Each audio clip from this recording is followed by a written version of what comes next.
everybody, welcome back to my channel. I'm so glad you are here and I hope you have grabbed your tea or whatever beverage you are going to be drinking, because today we are having another tea time talk about none other than my favorite superhero, Bucky Barnes.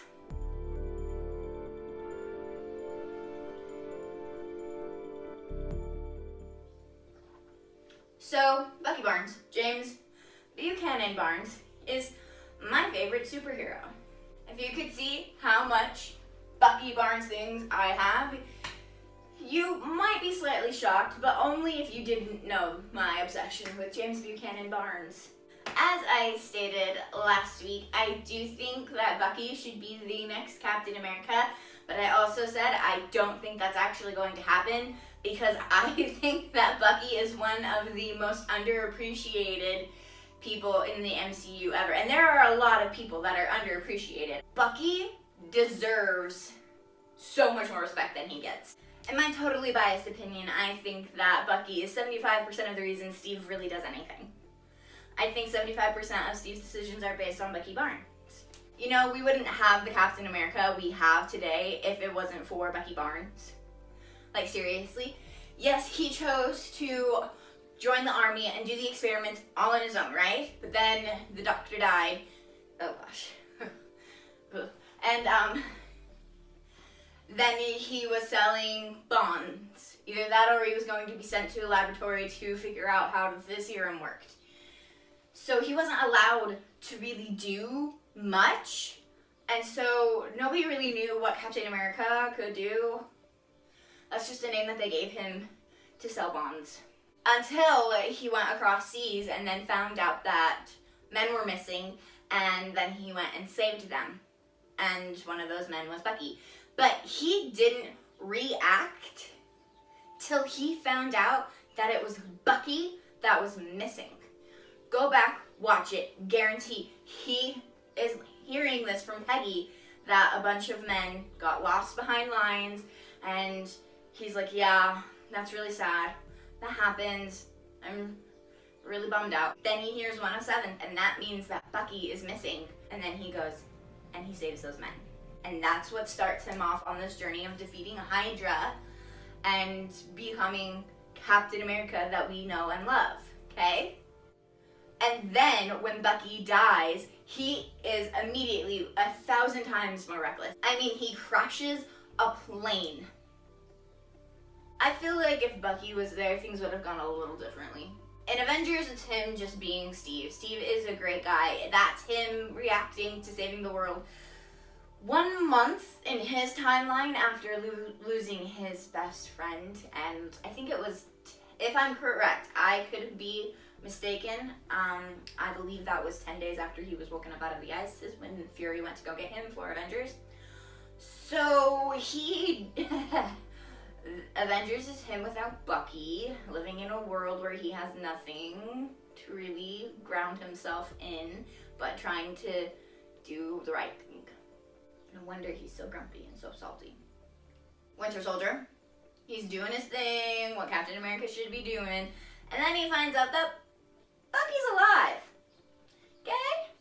But Bucky has had something happen to him because he's not Bucky anymore. Something happened and something's wrong. And he finds out what? And then he finds out that Hydra didn't die and that Bucky and him basically died for nothing. And he gets so mad. He burns S.H.I.E.L.D. and Hydra to the ground, basically. And then he goes and he saves Bucky, risking his life in the process by wearing something that can easily be shot through. Way to go, Steve. Way to think there. It works. I mean, he saves Bucky. And then Ultron, he's literally burning down Hydra still while Sam is looking for Bucky. Then Civil War happens. Civil War basically has two plots. The Sokovia Accords, which he doesn't sign, he retires, and then Bucky Barnes, who he immediately puts the suit back on for and goes and saves him like twice. Steve doesn't sign the Accords because he doesn't think that it's right. He retires, and then his friend is suddenly a suspect in a major crime, And he feels like he should probably be the one to bring him in because he's the one that can best handle Bucky. And then he finds out that they're planning to shoot on site, so he steps in and saves Bucky's life. There's that moment where he's considering signing the Accords, and you can tell he's thinking about it because what Tony says, that Bucky would get taken better care of if it was all legit. He considers it, and then he backs out because he doesn't think that it's the right thing to do. But then Bucky is in danger and something is going wrong, so he immediately goes and tries and finds Bucky, tries to save Bucky, try to fix whatever is happening with Bucky. He does. He goes and he saves Bucky again, and then he finds out what Bucky has to tell him, and then he fights with Bucky, trying to prove Bucky's innocence and trying to save the day with Bucky and all of his other friends, and he literally is fighting other friends because he trusts Bucky. Like, he knows Bucky wouldn't lie about something like this, and he knows he needs to do something about it, but he also needs to prove that Bucky was innocent. And so he's basing a lot of his decisions on Bucky right there. Like, 90% of the plot of Civil War is Bucky Barnes. And then he fights Tony because of Bucky. He chooses Bucky over Tony, which changes the Marvel universe. And that makes Bucky incredibly important. Bucky is more important than people ever really realize. There are a few of us who do realize that Bucky Barnes is incredibly important, but not a lot of people realize just how important he is. I mean, he started Captain America on his Captain America path. He was literally the other half of Captain America, the Winter Soldier. That title translates. It's Captain America, the Winter Soldier. It translates to Steve Rogers, Bucky Barnes. He's literally half of the movie title. I think that's kind of important, especially since there are two major plot points and they all revolve around Bucky. The biggest plot point of Winter Soldier is realizing that Winter Soldier is Bucky Barnes. And that is literally when everything shifts for Steve. And then again, he's 90% of the plot of Civil War. And the Russo brothers themselves have said that the Avengers lost Infinity War because Steve and Tony weren't together, which maybe they meant physically. I mean, maybe if they were still on good terms, they would have been parted physically, and then they still would have lost. But there was no chance of them being anywhere near each other physically because they were at odds with each other because of Bucky Barnes. There is no way that they would have separated the way that they did if Bucky was not important, at least to Steve. I mean, Thanos was successful for that moment in time, hopefully not for forever, because Zemo was successful. He tore the Avengers apart because he understood how important Bucky Barnes was to Steve Rogers and how important Tony's parents were to Tony, especially his mother. And he understood that if you got Tony and Steve at odds with each other, the Avengers were pretty well split. So Zemo was successful because he understood how important Bucky Barnes is. There is no way that any of this would have happened if Bucky Barnes was not important. If Bucky Barnes was any less important to Steve, if he was just a mere acquaintance, if Steve hadn't been there, then Steve wouldn't have gone to save those men, saving Bucky's life. And he probably still would have become the Winter Soldier, and maybe somebody else would have stopped Schmidt and Hydra. Maybe, I don't know. Let's go, like, somebody else stops Schmidt. Maybe Captain America comes in later, but he doesn't ever find Bucky, and Bucky is lost forever. Bucky becomes the Winter Soldier. Maybe Steve doesn't go into the ice. I don't know what would have happened to Steve if he had lived a life. There are people saying that Steve is immortal, so maybe, but if Steve cared any less about Bucky than he did, he probably wouldn't have saved Bucky. He probably wouldn't have been able to save Bucky. Bucky would have been lost forever, and a lot more people would have died. And the Avengers wouldn't have split up, because yes, Steve would have stopped Tony from killing somebody that killed his mother, because it's probably the right thing to do, especially if he knew that the Winter Soldier had been brainwashed against his will to do those things. He would have stopped him, but he wouldn't have chosen Bucky over Tony. That's what divided them so much, is because he chose Bucky over Tony. He dropped his shield. He was done with the Avengers. He chose Bucky. He became a criminal and a nomad and a wanted man because he chose Bucky, because Bucky is that important to him. And that shifted the Marvel Cinematic Universe tremendously. You shouldn't love Bucky Barnes just because of his connection to Steve Rogers. He is a good man on his own. He has always been next to his friends, supporting him and trying to save lives. He joined the army, he tried to save lives.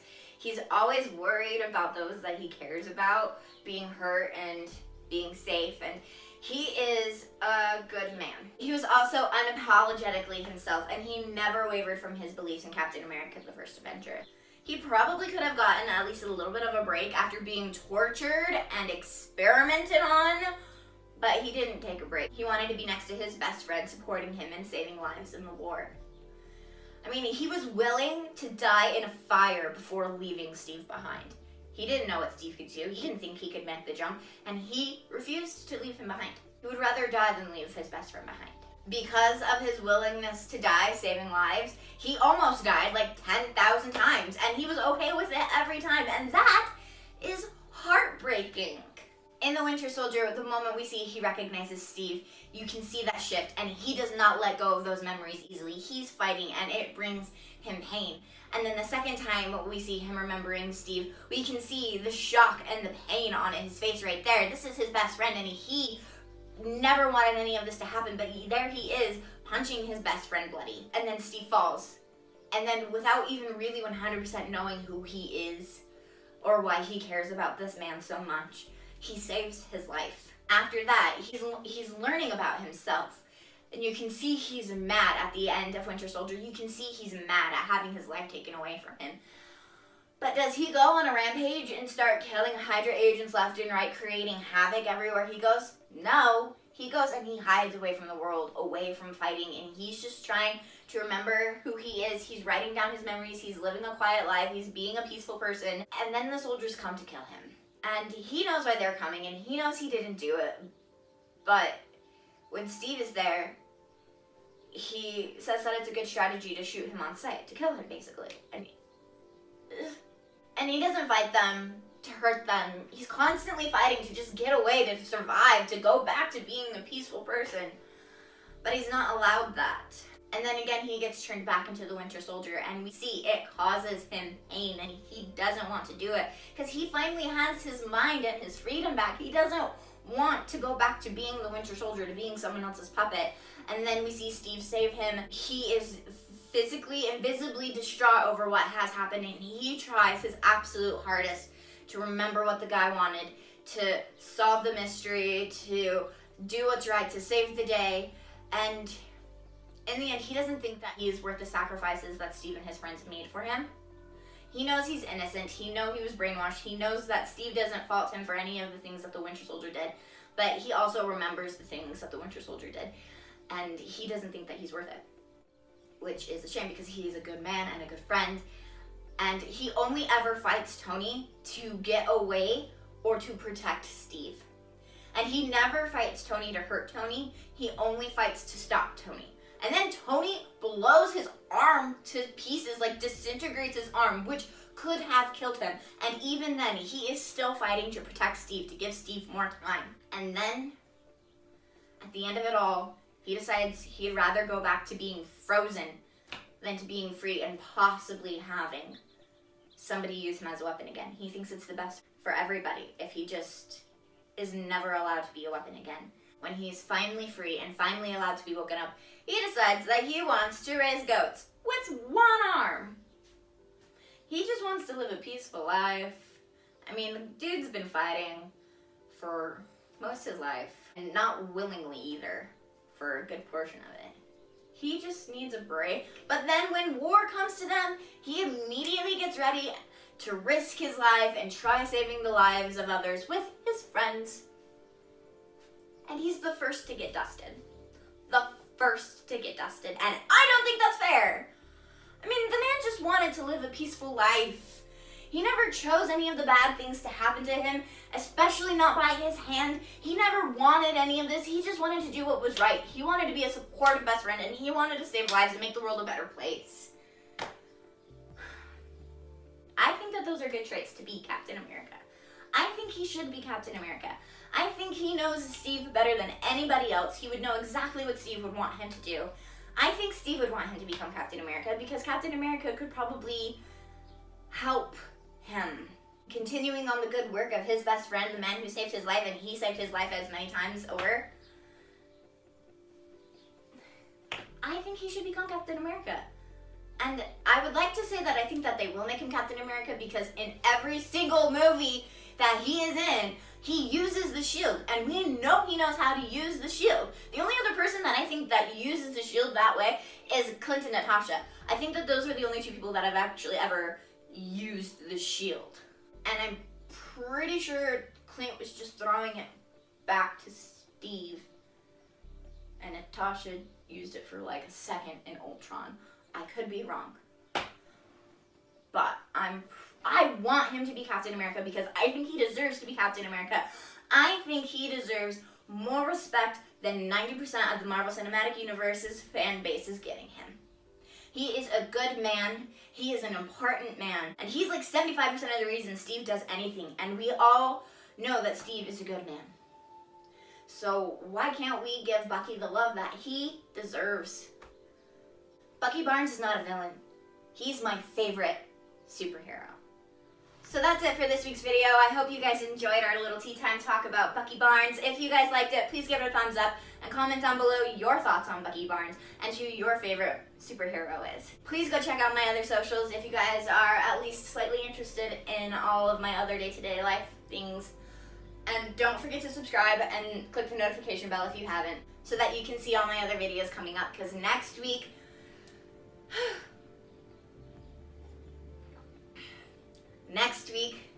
is Endgame. And I'm terrified. So if you want to know what I think about Endgame and my reaction to seeing it, then stick around. And I hope you guys are having an amazing week and an amazing life, and I hope you guys are all prepared for Endgame, and I hope you guys survive, and I hope that I will see you guys next Saturday. Good luck. Bye.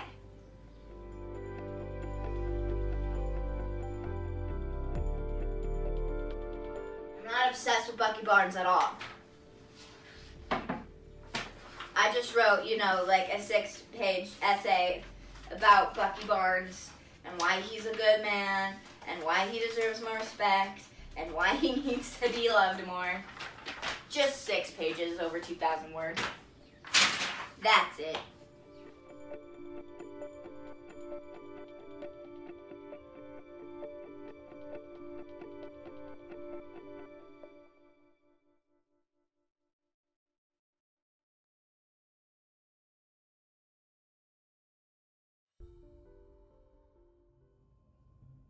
I don't want to talk about it.